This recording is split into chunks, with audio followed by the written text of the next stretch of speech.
हरितालिका तीज मुहूर्त। भाद्रपद की शुक्ल पक्ष की तृतीया तिथि का प्रारंभ 25 अगस्त को दोपहर 12:34 पर हो रहा है। साथ ही इस तिथि का समापन 26 अगस्त को दोपहर 1:54 पर होगा। ऐसे में उदया तिथि के अनुसार हरितालिका तीज का पर्व मंगलवार 26 अगस्त को मनाया जाएगा। इस दिन गौरी शंकर की पूजा का मुहूर्त इस प्रकार रहने वाला है। हरितालिका पूजा मुहूर्त प्रातः 5:56 से सुबह 8:31 तक। हरितालिका तीज का पूजा विधि। गौरी शंकर पूजा विधि में हरितालिका तीज के दिन सुबह जल्दी उठकर स्नान आदि के पश्चात साफ सुथरे विशेषकर हरे या लाल रंग के वस्त्र पहने शुभ मुहूर्त में पूजा स्थान पर चौकी पर साफ कपड़ा बिछाएं और स्वयं द्वारा बनाई गई माता पार्वती, भगवान शिव और गणेश जी की मिट्टी की मूर्ति स्थापित करें। सबसे पहले गणेश जी का विधिवत पूजन करें और इसके बाद गौरी शंकर की विधि विधान से पूजन करें।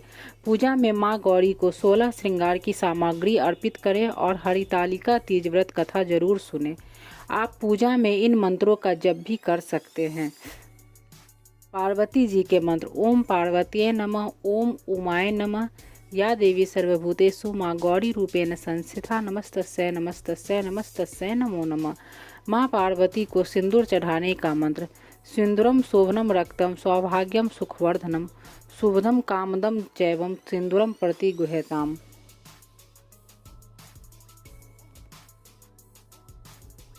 हरितालिका तीज व्रत की संपूर्ण पौराणिक व्रत कथा। हरितालिका तीज का व्रत भादो मास की शुक्ल पक्ष की तीज को रखा जाता है। इस दिन महिलाएं अपने पति की लंबी उम्र के लिए व्रत रखती हैं और भगवान शिव पार्वती का पूजन करती हैं। इस दिन यह पौराणिक कथा पढ़ी जाती है। हरितालिका तीज पर मां पार्वती और भगवान शिव की पूजा की जाती है। इस दिन प्रदोष काल में माता पार्वती और भगवान शिव का पूजन किया जाता है।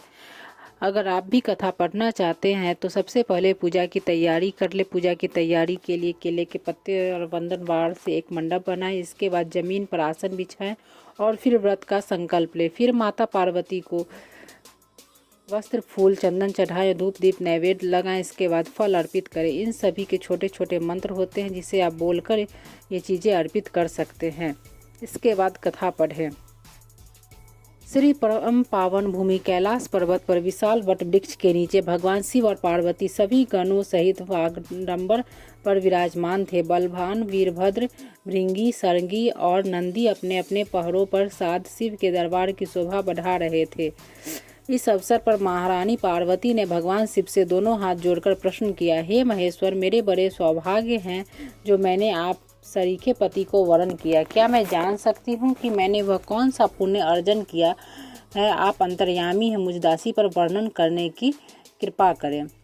महारानी पार्वती की ऐसी प्रार्थना सुनने पर शंकर जी बोले, तुमने अति उत्तम पुण्य का संग्रह किया था जिससे मुझे प्राप्त किया। वह अति गुप्त व्रत है, लेकिन मैं तुम्हें बताता हूँ। वह व्रत भादो मास के शुक्ल पक्ष की तीज के नाम से प्रसिद्ध है। यह व्रत ऐसा है, तारों में चंद्रमा, नवग्रहों में सूर्य, वर्णों में ब्राह्मण, देवताओं में गंगा, पुराणों में महाभारत, वेदों में साम, इंद्रियों में मन होता है। इतना श्रेष्ठ है। उन्होंने बताया कि जो तीज हस्त नक्षत्र के दिन पड़े तो वह बहुत पुण्यदायक मानी जाती है। ऐसा सुनकर पार्वती जी ने कहा, मैंने कब और कैसे तीज व्रत किया था, विस्तार से सुनने की इच्छा है। इतना सुनते ही शंकर जी बोले, भाग्यवान उमा, भारतवर्ष के उत्तर में हिमाचल श्रेष्ठ पर्वत है और उसके राजा हिमाचल है। वहीं तुम भाग्यवती रानी मैना से पैदा हुई थी।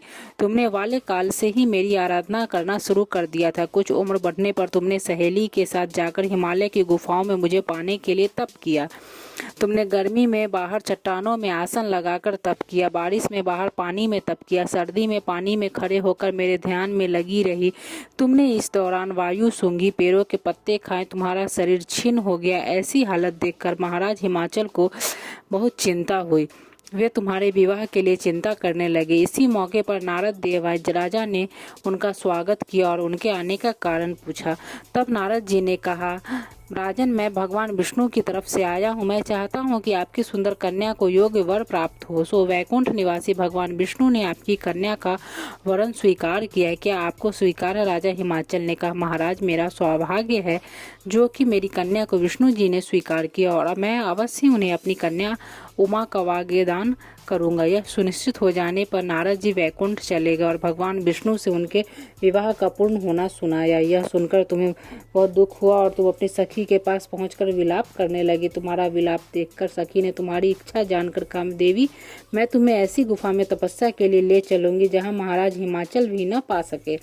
ऐसा कह उमा सहेली सहित हिमाचल की गहन गुफाओं में विलीन हो गई। तब महाराज हिमाचल घबरा गए और पार्वती को ढूंढते हुए विलाप करने लगे कि मैंने विष्णु जी को जो वादा किया है वो कैसे पूरा हो सकेगा। ऐसा कहकर बेहोश हो गए। उस समय तुम अपनी सहेली के साथ ही गहन गुफा में पहुंच बिना अन्न और जल के मेरे व्रत को आरंभ करके नदी की बालू का लिंग बनाकर विविध फूलों से पूजन करने लगी। उस दिन भाद्रपद मास की तृतीया शुक्ल पक्ष हस्त नक्षत्र था। तुम्हारी पूजा के कारण मेरा सिंहासन हिल उठा। मैंने जाकर तुम्हें दर्शन दिए। वहां जाकर मैंने तुमसे पूछा, हे देवी, मैं तुम्हारे व्रत और पूजन से अति प्रसन्न हूँ।